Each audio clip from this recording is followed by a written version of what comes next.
Chapter 1. It was so easy to lie in Lycell's arms, looking into a pool of burning, exciting, passionate eyes that were filled with lust, hunger, and desire. He turned on his side, covering the back of her. The length of his flesh nudged against the sheer fabric, pushing and quivering into her warm body covered by a short blue silk nightie, then deepening and penetrating her soft skin. His strong arms surrounding her made her feel safe and loved. Her back leaned into him. She could feel his lush soft hair which lined his muscular chest while traveling down, covering his groin, brushing lightly against the sheer fabric when she squirmed against him. Her body craved his. Each taut muscle resisted her warm, sweet body, each muscle welcoming her but not giving way, his flesh meeting hers in a heated clasp. He moved closer and draped his arms around her, sniffing her hair, making him forget it had felt like ages since she had been in his room, in his bed, in his arms, surrendering herself to him. How he longed for her to be near.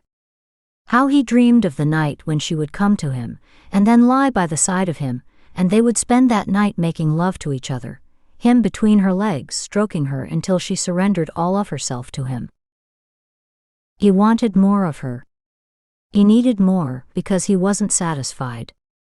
He could never be satisfied with just a part of her, but most of all, he wanted more pups by her. She turned, placing a gentle kiss on his chest.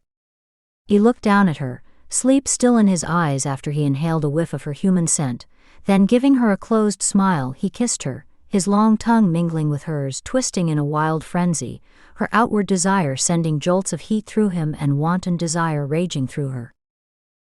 When Adrian had strolled into Lycell's room at midnight, the moon was shining bright and full as he slept, uneasy because of the moon rapture. Adrian found her way to the bed with only the light from that moon streaming in from the open shutters on the windows. That was last night, and instead of her leaving after he had caressed her body and made love to her, she stayed and made sure he was completely satisfied, his hardness electrifying her and filling her.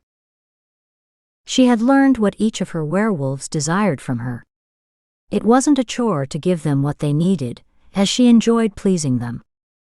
The anticipation aroused a raw desire that had never been satisfied until she encountered the Samsa werewolves. For once her gratification had been met, and she no longer felt as if something was wrong with her because of her insatiable appetite for sex. Lycell became a changed werewolf whenever Adrian gave him the kind of affection and sexual pleasure he favored. His nature dictated that unless he was attended to sexually and often, then he felt unloved, and he might seek the attention he needed somewhere else, although the last thing on his mind was to hunt for another female to give him what he desired. He had never been as pleased as he was with Adrian. Adrian knew Lycell's emotional state because until she met Wilder, Lycell, and Drayton, her 3 werewolves, she had lived with insecure feelings the entire time she was with her ex-fiancé Paul. In Paul's case, it wasn't just something she had imagined, it was real.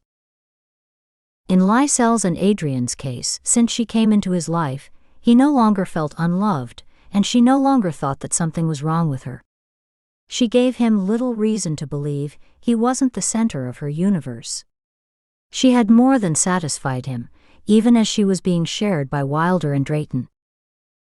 However, Adrian had to please 3 werewolves, and there was only one of her. They all came with their petty little jealousies and sexual appetites. Lycell had been the worst of them all. Adrian giving him 6 male pups didn't quell his jealous nature, but it did quiet it for a short time. The jealousy wasn't the only thing which served to make her life difficult. She'd had pups by all of the Samsa brothers. The suspicions of each other appeared to fade as she learned what would satisfy each of them, or at least, the jealousy wasn't as obvious as before. Now, during the full moon, Wilder and Drayton agreed to take Drayton and Adrian's young pup to the cave to teach him to hunt. This was the place she had first met Wilder and conceived his sons, Hunter and Devon. They were fully grown werewolves now, and Adrian thought perhaps she could rest and enjoy her handsome men, but she sensed that they wanted more pups as their sons became yearlings. Devon had returned from his honeymoon, and he had been busy with Katie and her pregnancy, and their new home. Her firstborn, Hunter, had gone to San Francisco to keep an eye on Haley and to protect her and make sure she stayed in college, or so Adrian thought. Lycell lay close to Adrian, his face covered by a curtain of her long chestnut hair. He carefully pushed it to the side and whispered in her ear, "I love you, Adrian. I never thought I could love a female so completely." His voice was warm and inviting, steeped in want and need. Adrian rolled over so she was lying on her back. She stretched her arms over her head and gave out a satisfied smile after laying her legs over his long muscular thighs. He reached for her legs and trailed a finger up under her short sheer gown. "When did you have time to dress in that?" His voice and eyes were disapproving. He flicked a long finger up, raising the hem and showing her naked bottom. "When you were sleeping," Adrian said softly, stretching like a pampered cat. Her voice was warm, her expression coy. "I never sleep that soundly," he said, raising both dark thick eyebrows. "You can't prove that by last night. Dogs were barking and your horses were nervous, but there you lay, naked and motionless with your eyes locked gently, and you're breathing deep. You must be kidding me. I never do anything gently." He gave her a wink and a twisted, wicked smile. He repeated, "You are kidding, aren't you, about the animals?" Werewolves would never sleep soundly, especially when there was a threat, and enemies were everywhere, but Lycell had last night. One of the workmen took care of the animals, and he searched the grounds. He didn't know what had set them off. Maybe a mountain lion. Lycell lifted his body and leaned over her, holding her arms above her head, his long hard length brushing her legs, his body weightless over her. He was smiling at her, and she couldn't resist that charming smirk, hiding behind the dark, deadly, seductive werewolf stare. "I see you are your same lusty self, Lycell." She reached over and felt him. He was hard and wanting her. "What is it this morning, my big bad wolf?" "Better to eat you," Lycell said, as he raised an eyebrow and extended his hand underneath her nightie. His hand moved down to where her body was wet and ached for him. His finger touched and dipped into her throbbing flesh. He shot Adrian a wide white smile that covered his handsome face, his dark eyes gleaming at the thought of being inside of her. He gave out a loud moan through his half-open mouth and smiled with his eyes, a face not unlike his brother's, a face as handsome as any good-looking man who captured women's hearts and carried away their bodies and souls with one look and one smile, a face that wore battle scars which only made him more handsome.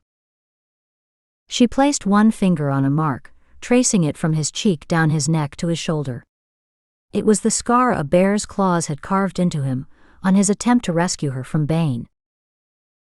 She leaned and kissed the wound across his chest, which Bane's brother had made when he stole her one night, intending to mate with her. She had been in jeopardy from the day she had met the Samsa werewolves, but she had also been happy and felt safe with them. As Lycell kept Adrian captured in his arms, his flesh swelling with the hunger that the full moon had brought, a loud knock and then a banging came to the door. "What is it?" Lycell shouted, his voice impatient. "Father, is Mother in there?" "Yes, of course." Lycell's tone was irritable. "Can I come in? It's important." Lycell turned to Adrian, saying something under his breath. "Tell him yes." "He sounds as if he's out of breath," Adrian said. "It must be important." "What do you want, Damon? Can't you tell me without coming in and disturbing me and your mother?" "It's Thorn, Father." "What now?" Lycell said, closing his eyes and huffing out a large breath, his voice sounding frustrated. He murmured, "First it was Tracker. Kept me up at nights getting into trouble," he murmured under his breath. "What now?" Lycell searched around the room to place something on his nude body. There wasn't anything nearby he could grab. "For heaven's sake." Lycell jumped to his feet, reaching for his bathrobe in the closet. Throwing it over him, he turned to Adrian, but she was up and headed for the restroom. The door made a loud clicking noise as the locks came undone. Lycell opened the door. "Well, don't stand there. You've managed to disturb me and your mother. What is it?" His arms were crossed, waiting. His hooded eyes looking at and through Damon. Damon stood facing his father. He sucked in a deep breath. His eyes were a bright green like Adrian's, but his looks were all of his father, tall, dark-haired, stunning good looks. "What about Thorn?" Lycell said, pacing around the room, throwing the comforter back on the bed along with the pillows and a sheet, and standing the small lamp upright. "You have to come to our apartment. Thorn is in trouble." Damon paused and lowered his eyes. "We're in trouble. I think we may have injured a couple of shifters." He paused again, gathering his words. "That's too mild a word," Damon admitted. He paused for the third time and rolled his fist to his mouth, punching it twice. "Get on with it, Damon." Lycell was impatient at the display of Damon's nervousness. "We were partying at that club in Samsaville, and these two shifters girls wanted to follow us home, and their shifter boyfriends became angry when we said, 'Do you know who we are?'" Lycell looked at Damon and wondered how his sons had become such arrogant assholes. "We didn't pay any attention to the shifters. We thought once we said that we were Samsas, they would know who we were and would back off, but they followed us to the apartment anyway," Damon said, raising his voice as if doing that would make his words clear. "As I recall, that apartment belongs to Hunter," Lycell said. "I don't remember him telling you that you can have parties there. He's due back from San Francisco any day. And it was your mother's express wishes that none of you go out on your own, unless you go to college. And since you, Thorn, and Tracker were the only ones that refused to go, I forbade you from staying more than one night in Hunter's apartment." "It hasn't been but half the night," Damon said, slowly raising his eyes to meet Lycell's. "That's beside the point, Damon. You are worrying your mother to death. I know what a young werewolf is capable of doing. Who are these two shifters you may have killed?" "They were carrying identification on them. They are from San Francisco, and they're brothers. Their last name is Anderson. Thorn and I searched their clothes after the fight." Lycell's expression changed. He knew the name. "Where are the girls?" he said, impatiently strumming his hand on the nearest chair.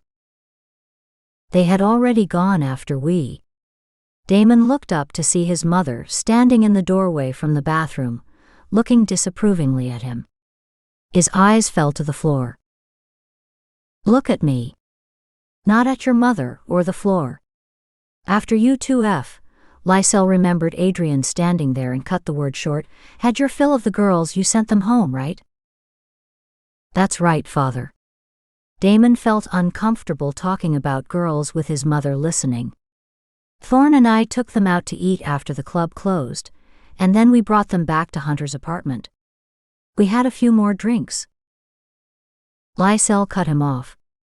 "What did I tell you about drinking and partying?" Damon knew what his father had told him about drinking and girls, but he wouldn't say that in front of Adrian, who stood patiently waiting as Lycell pretended to be the concerned father. No werewolf wanted to admit in front of his mother that he'd fucked a woman and had her suck his dick. No werewolf wanted to admit to his mother that his father had said to make sure the female sucked his cock. "Wait for me in the foyer. I'll be down shortly," Lycell said, his voice displaying his mood, which was unquestionably anxious and absolutely upset, not because of the two dead shifters, but because Damon had disturbed him from making more sons.